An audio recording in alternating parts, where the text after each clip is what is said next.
new watch, new babe. What's good, TMG fam? It's your boy L, and I'm back with another reaction. How y'all feel? Welcome back to the channel. Salute. So listen, the next video, 15 most embarrassing armies in the world. Now, for you to be classified as one of the most embarrassing armies in the world, bro, a lot has to be taken into account. But we're gonna figure it out. We're gonna see if they meet.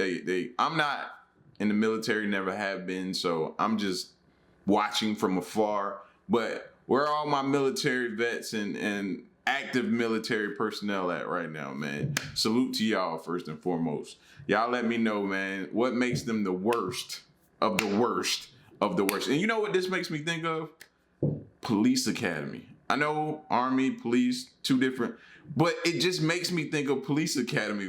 For some reason, one of the dopest, funniest movies, old school movies of all time, bro. If you've never seen Police Academy, go back and watch Police Academy. Hilarious, bro. But that's what it puts me in the mind of. I don't know why.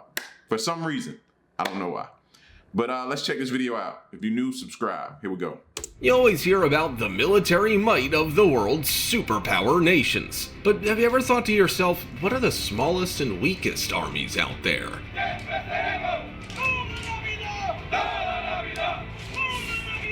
Well, you're not alone, as so have we. If you're interested to shine a light on these puny armies, then look no further than our list with a few surprising inclusions. And see, I just can't imagine any army being, anytime you put your life on the line for your country, man, like it's hard, it's gonna be hard for me to just call you an embarrassment. You know what I'm saying? So let's see if this video has the ability.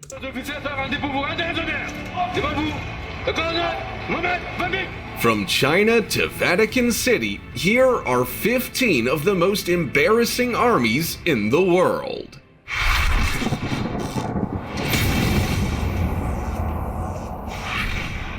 Number 15. China.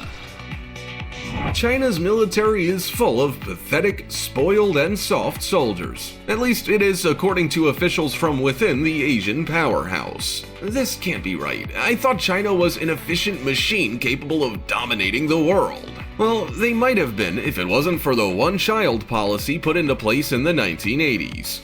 That's right, the Chinese government really shot themselves in the foot when they put this policy, which restricts a family from having more than one child, into place. The result was generations of overly pampered and spoiled children who grew up with no siblings, meaning all of their parents' and grandparents' attention was directed right at them. While this must have been nice for the kid, it meant the recruits for the Chinese Liberation Army were awful, non-disciplined, overly enthusiastic soldiers. If you were to dare to go against this one-child policy, you were left to feel the wrath of the Chinese state, not to mention the fact that you would have your child taken away from you with no way for the parents to contact them or know their whereabouts. Full of wimps, the CLA was usually left looking embarrassed whenever they overstepped their capabilities on the international stage.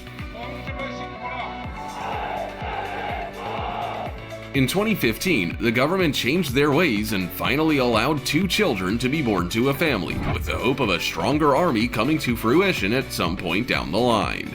Before we go on, like this video, smash the subscribe button and click the notification bell right.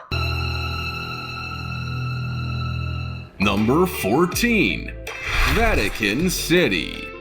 The leader of the Catholic Church isn't as well protected as you might at first think. The Pope is a very important figure who is seen by some to be God's representative on Earth. So with such prestige comes much needed security. That is where the Pontifical Swiss Guard steps in. This small army of around 135 Swiss soldiers is sworn in to protect the Pope with their lives. Whilst this small army may have been around for over 500 years in its service of protecting the leader of the Catholic Church, they're not the most intimidating of armies. With a set of armor which looks more than outdated and a sword and halberd in hand, they aren't the most modern security team out there, to say the least.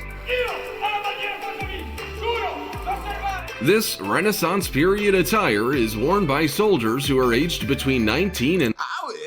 Just me. I'm only speaking for me, right?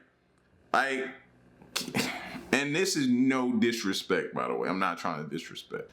But I'm just saying, like, y'all couldn't put me in, like, a little bit more manlier, you know what I'm saying? Like, I know it has some type of significant meaning. You know what I'm saying? It's probably why they wear it, and it's probably very, very good reasoning.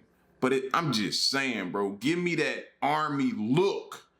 You know what I'm saying? You look how you feel. You fight how you know what I'm saying? You gotta build that confidence, bro. And it starts with that look too. That's a part of it. And 30 are single and Catholic. If you fancy joining this peculiar army, then you must also be at least 5 foot 8 inches in height, hold a high school or university degree, have gone through Swiss military training, and have Swiss citizenship. Whilst this might seem like a pretty pathetic force to try and protect one of the most adorned people on the planet, they are trained in unarmed combat and in how to use various modern guns. They're not exactly going to be entering into a gunfight with a Renaissance period sword, but still. Number 13. St. Kitts and Nevis. A country's military is the backbone of a nation's defense. Whilst this usually means they are a strong force not to be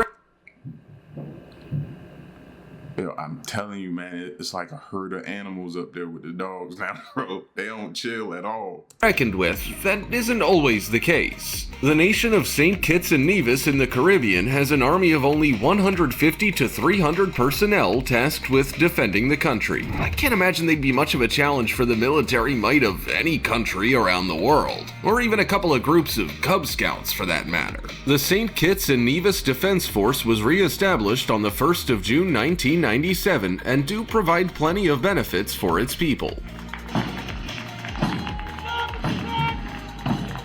Small is certainly mighty in this case, as they have been cracking down on the nation's drug trade and illegal activity in a more of a policing role than you would imagine a military to carry out. Imagine stealing a chocolate bar from the shop and having a Marine chase you down the street and tackle you. This involvement by the Defense Force in more policing roles has led to a blurring of the police and military. Still, with a population of only around 52,000 on the Caribbean island, I can't imagine they would need a bigger army. Number 12.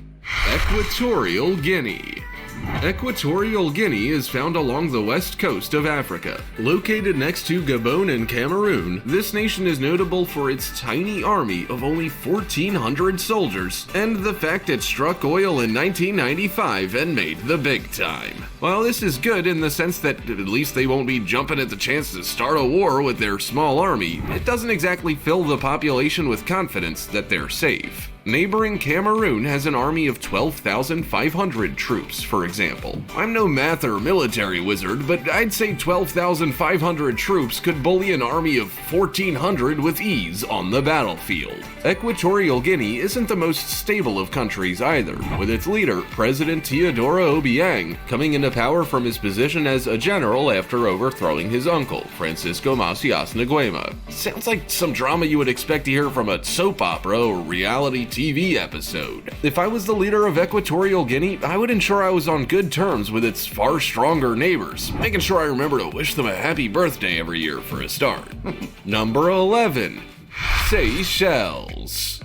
The paradisal land of Seychelles off the east coast of Africa is a thing of beauty. With clear skies, jaw-dropping beaches, and tranquil waters, the last thing you would think of when you're relaxing and enjoying a drink here is war. The number of active personnel of the Seychelles Army only stands at 650 personnel, although they have plenty of foreign help at hand. Seychelles began life as an uninhabited island before Europeans stumbled across this gem hidden at sea in the 16th century. There was a bit of a tug-of-war between France and Britain until the Brits took full control of Seychelles in the late 18th century. This reign ended in 1976 when the country proclaimed independence. The government wanted to ramp up their strength, so took drastic steps to encourage foreign investment, particularly for the Seychelles People's Defense Force. À la VCS L'Excellence et bonne skill effective pour la guerre. This foreign investment included gunboats donated by the UAE and China, as well as patrol vessels courtesy of India. It just shows you how important it is to have connections in high places. Still, I would take a heavenly, naturally beautiful landscape over a large military any day. Number 10. I mean, when you grow up, it's gonna be kind of hard for you to have like a real powerful army around all that beautiful beach area and just like, come on, island, nah. It's gonna be tough, bro. It's gonna be straight up tough, man. Luxembourg. If you're looking to start a war with a nation, Luxembourg is among the easiest opponents out there. The country literally has no navy or air force. Talk about leaving yourself open for attack. The reason behind the lack of a navy is quite simple. Luxembourg is a landlocked nation, so they see no need or have no capacity for it. I guess that makes sense. Can't get attacked by sea if you're nowhere near the sea in the first place. The Luxembourg army was merged into the Force Publique along with the gendarmerie and the police. This public force army is an all-volunteer force which has been around since 1967. With a current might of 450 soldiers, 340 enlisted recruits, and 100 civilians, and a decent budget of $369 million. Whilst they might not exactly be the biggest armies in the entire world, they are a nation of only 600,000 people, so they're not exactly going to have an army to rival that of America, for example. Number 9. Cape Verde.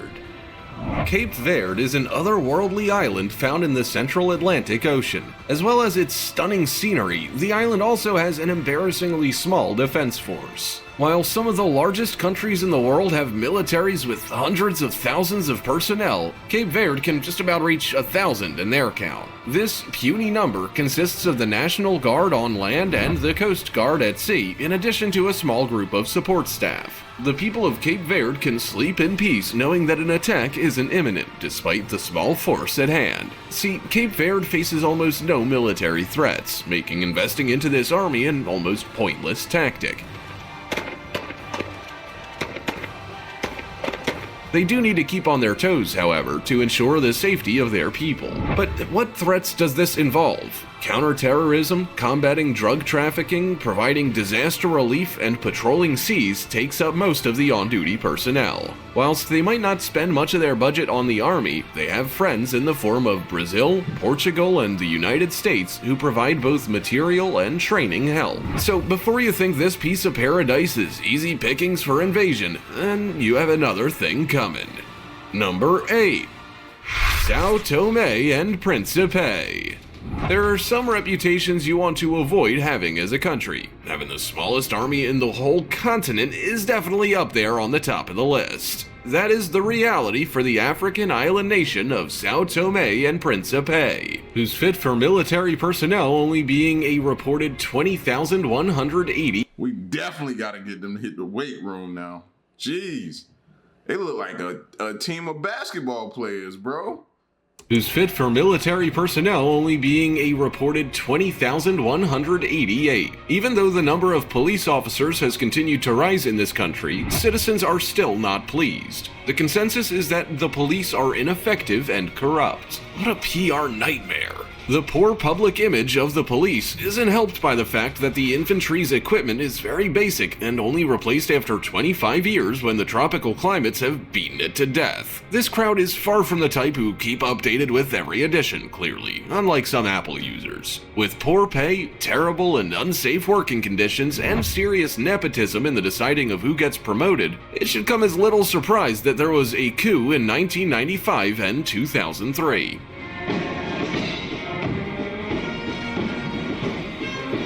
Just surprised there isn't one every year, but to be honest, those in charge clearly have other priorities in mind, as they spend less than 1% of Sao Tome and Principe's gross domestic product on the military. Never has the proverb, "you reap what you sow," been more applicable. Number 7. The Bahamas.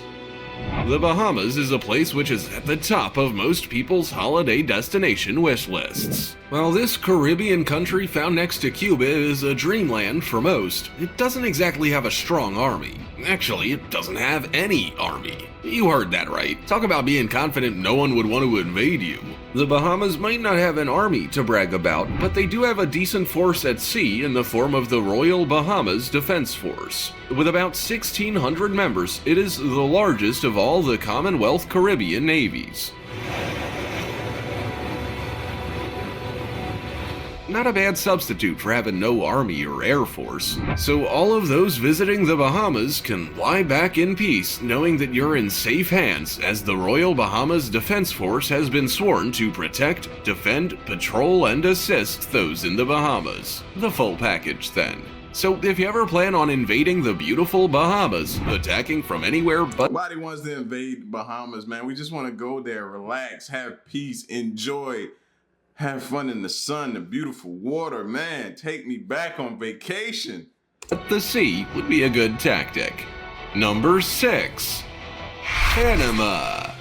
Panama is a transcontinental country, linking both Central and South America. Whilst this might be an interesting fact, you probably know Panama more for its tax haven qualities, which have been mentioned in the news in recent years. Panama imposes no income, corporate capital gains, or estate taxes on offshore entities that only engage in business outside of the jurisdiction. So it's little surprise that the ultra-wealthy of the world choose Panama to store their money, out of reach of the taxman. One of its least known qualities is the fact that Panama has completely gotten rid of their standing armies. That's right, despite being located in a very unstable part of the world, Panama joined its neighboring Costa Rica in being army-free. Considering the number of wealthy individuals who hide their money in Panama, I'm sure it is a well-protected place. They aren't just local hippies. That's a shame. I was just thinking about that. Like, yeah. It's a lot of laundering and different things going on down there. With no security force either. Panama maintains armed police, internal security forces, and small air and maritime forces. This must be a relief for inhabitants, especially considering they border with Colombia, who doesn't exactly have the greatest of reputations when it comes to ranking in the world's most peaceful countries. Number 5. Mauritius. Mauritius is an island nation in the Indian Ocean off the east. Are y'all seeing the pattern? Like, the pattern is, if you see a nice island, they ain't got a good military. Like, side of Africa. While it's certainly one of those places which you would definitely brag about visiting on your holidays, this picture-perfect place might be covered in natural wonder, but it's certainly not covered in military might. Mauritius has no military, with all of the duties usually carried out by the military, police, and security being carried out by the 10,000-strong Mauritius police force. The day-to-day dishing out of the law is carried out by the 8,000-member National Police Force, which ensures the law is being enforced in the country's daily activities. There are only a measly 2 paramilitary units in Mauritius, with the 1,500-strong Special Mobile Force and the 500-strong National Coast Guard taking this coveted spot. For a nation which is known and loved for its beautiful natural landscapes, which includes almost 150 kilometers of beaches, forests, and all types of wonder at their doorstep, I doubt they really care about having an embarrassing army. I bet if you visited this place, the first thought that comes to mind wouldn't be, this place could really do with a few more fighter jets. Number 4. The Gambia.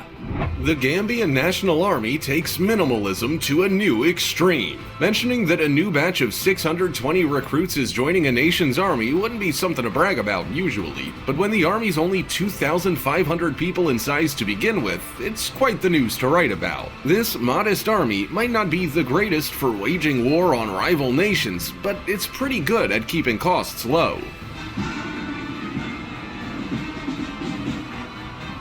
Where else on the planet are you gonna find an army who shares a single jet and 2 aircrafts? Not many places outside of Gambia, that's for sure.